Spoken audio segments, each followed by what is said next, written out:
Good evening, and welcome to another story time with Lady Grace. I'm delighted that you've chosen to join me again. And this tale in particular that I will read to you tonight is one of my favorites, for many reasons, but perhaps most because it has a strong female heroine in the center of the story. The name of the book is To Capture the Wind by Sheila MacGill-Callahan. And the illustrations or the paintings are done by Gregory Manchess. And before I begin to read, I'd like to invite you, if you are so moved, to subscribe to my channel if you are enjoying these stories that we're reading together. That way, whenever I upload a new video, you'll know right away. So here now is To Capture the Wind.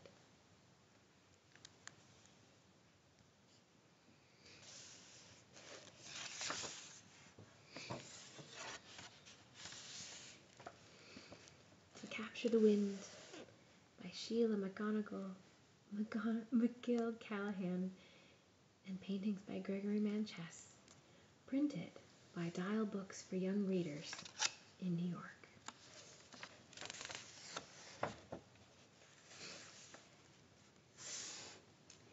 And the author contributes this one for Evelyn, Rodney, Bruce, and Maria.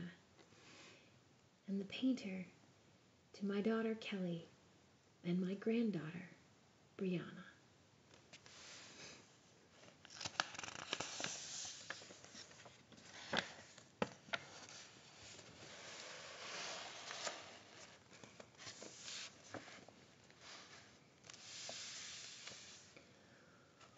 Una was happy. Her sheep gave the best wool. Her fields grew the best corn.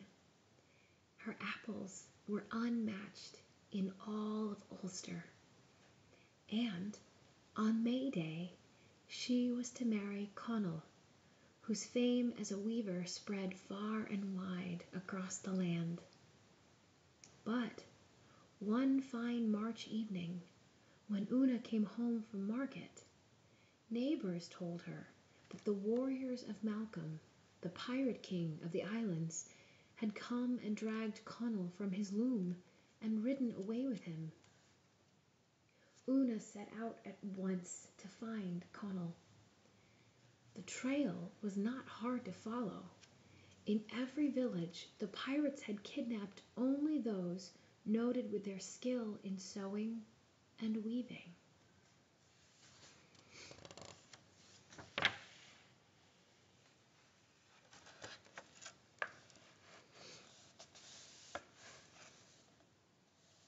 Here's Connell.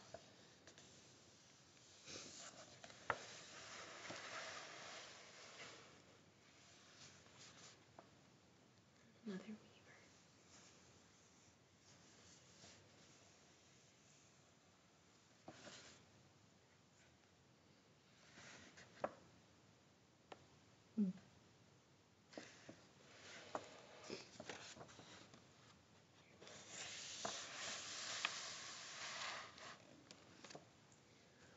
When Una came to the shore, she saw a maiden sitting by the edge of the water.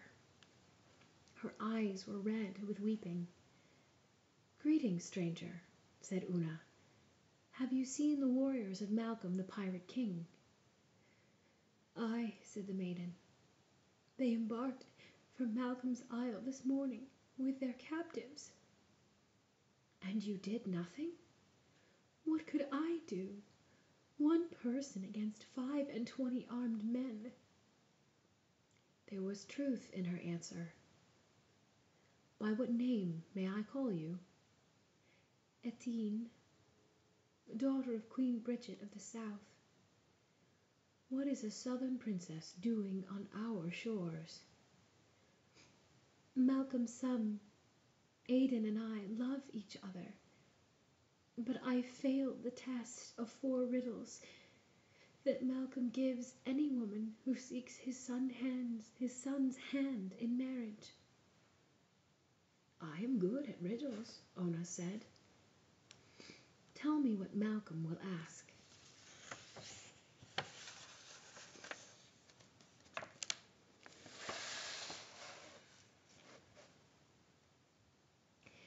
Adine said, "The penalty for failure is 7 years of slavery.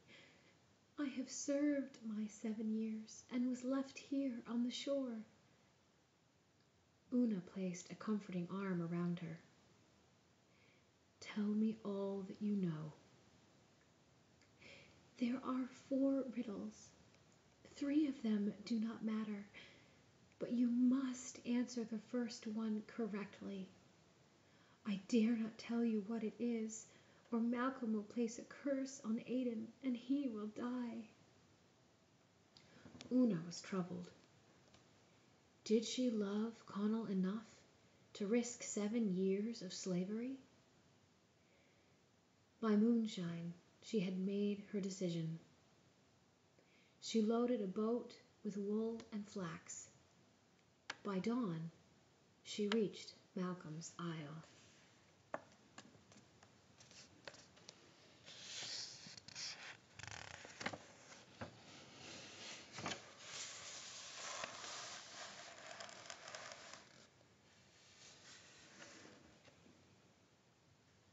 In the great hall, Malcolm crouched like a toad on a throne of ivory. Aidan sat beside him, and Connell stood behind Aidan's chair. "State your business, Una, daughter of Mare." Una did not look at Connell. "I seek the hand of Prince Aidan." "You know the conditions?" "I do." "Very well. Here are 4 riddles. Answer 1 a week, in any order or form you choose. Listen well. How do you capture the wind on the water? How do you count all the stars in the sky? How can you measure the love of a mother? How can you write down a baby's first cry?"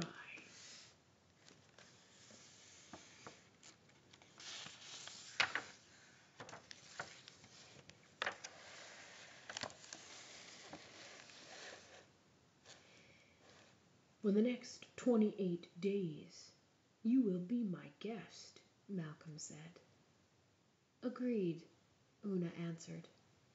"I brought Ulster wool and flax to be woven for my marriage. May I speak with your master weaver?" "He stands behind Aidan's chair." Malcolm scowled at Aidan. "On your feet, boy. Greet your lady." "She's not my lady, and never will be." The king's face purpled with rage. "Stop mooning over that southern lass. For the next 4 weeks I order you to treat Una with respect. When she fails, you may do with her what you will." "You had better mend your manners before you marry me," Una declared. She beckoned to Connell. "Attend me, fellow." "Go with them," the king ordered Aidan. Connell led Una to a boxwood maze in the center of the garden. There, Aidan found her in Connell's embrace.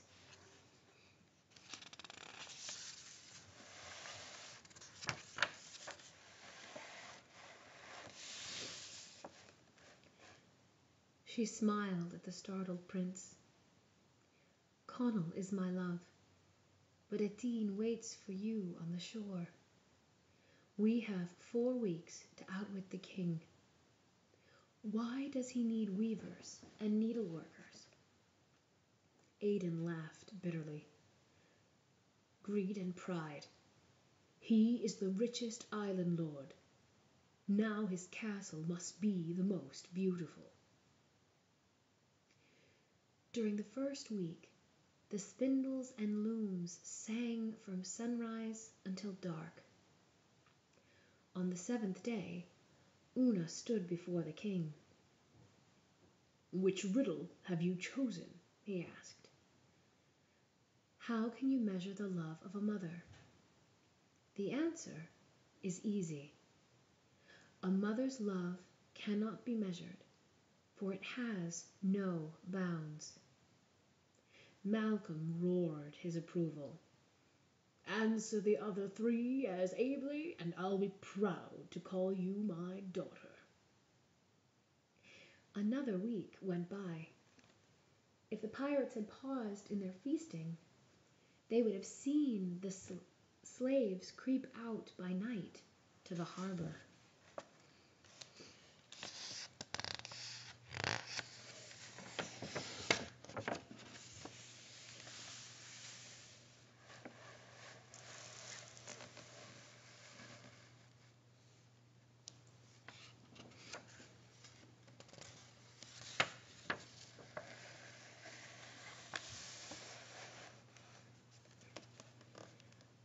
On the day of the second question, Malcolm called Una to him.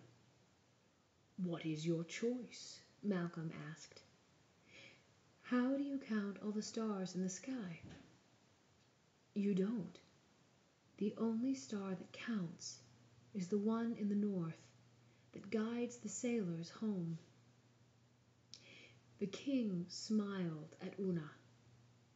"Tonight you shall be my guest at the high table." During the 3rd week, the needleworkers never raised their heads from their tasks. Once more, Una stood before the throne. "Let me guess," said Malcolm. "Today you will tell me why you cannot capture the wind on the water." "No. Today I will tell you that a baby's first cry cannot be written down, for it is the cry of life itself." Malcolm threw a golden chain around her neck and called her "Daughter." The 4th week, the wind blew from the east. At night, the slaves crept to the shore with bundles in their hands.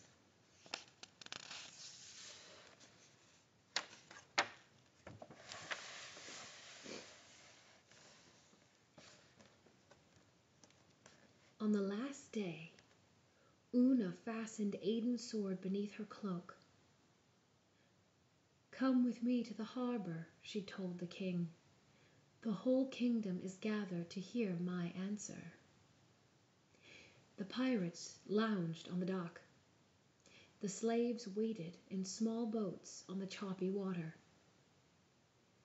"Tell me how to capture the wind on the water, and I'll be proud to wed you to my son," said Malcolm. Una backed to the edge of the pier, where Connell and Aidan's boat waited below. "You said I could answer in any way that I choose. I choose to show you." She drew the sword, ready to jump into the boat and cut the lines, when suddenly the wind dropped. Malcolm shrank from the naked steel in her hand. "Seize her," he roared. "She has dared to draw upon me." 100 blades flashed in the sunlight as Una leapt into the boat.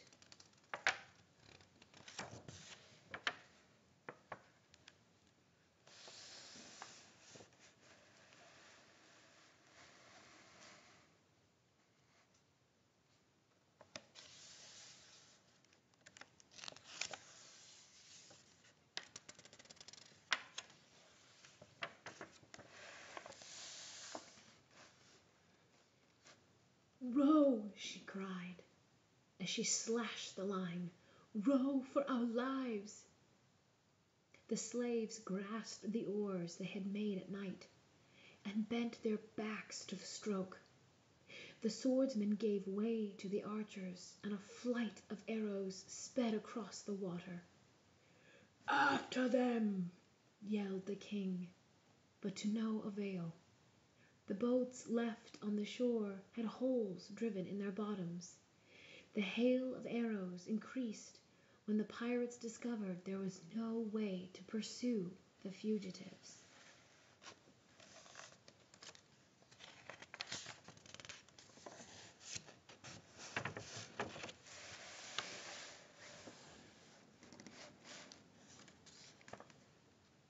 "I love you, Una," said Connell. "And if I die here, I die content." Blood was running down his arm where it had been pierced by an arrow, but he still rowed strongly. Suddenly there was a puff of wind from the east, and then another. Una stood to give a signal. Malcolm's jaw fell open in amazement as white, blue, and scarlet wings blossomed over the boats. Una made a trumpet of her hands. "How do you capture the wind on the water? Here is your answer, Malcolm. They have no name, but I call them sails. A new word for a new idea."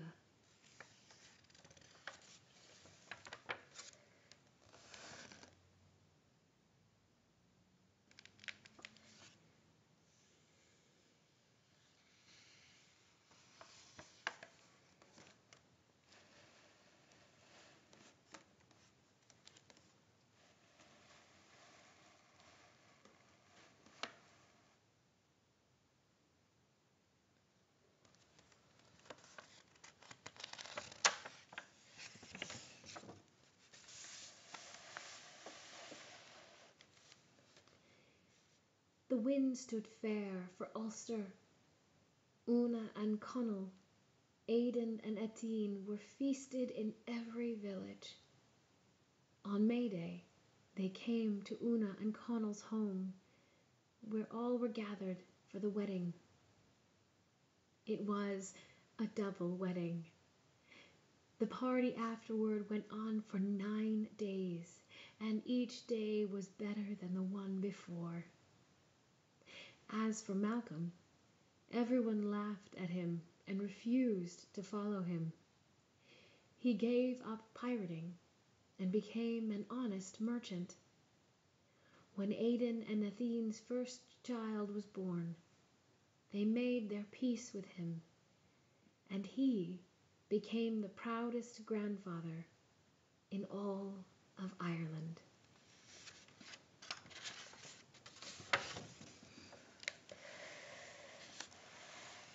And I will share with you a little about the author and the painter. Sheila MacGill-Callahan was born in England, but now makes her home in the United States. In To Capture the Wind, this award-winning author returns to the Celtic setting of some of her previous books. The Seal Prince, illustrated by Chris Waldhair, and The Children of Lear, illustrated by Gennady Spirin. In a starred review, Publishers Weekly praised The Children of Lear as a deeply moving and dramatic version of the old tale, with elegant and poetic but uncluttered prose. Miss MacGill-Callahan and her husband live in Far Rockaway, New York, with 3 cats and a beagle named Casey. And Gregory Manchess is a self-taught painter whose work has appeared in such magazines as National Geographic and the Atlantic Monthly. He has won many awards, including 2 silver medals from the Los Angeles and New York Societies of Illustrators, When he's not painting, Mr. Manchess practices an ancient martial art and enjoys writing and the cinema. It was his interest in Celtic mythology that drew him, too, to Capture the Wind, his first picture book. Mr. Manchess has a daughter and a granddaughter and lives with his wife and cat in Oregon.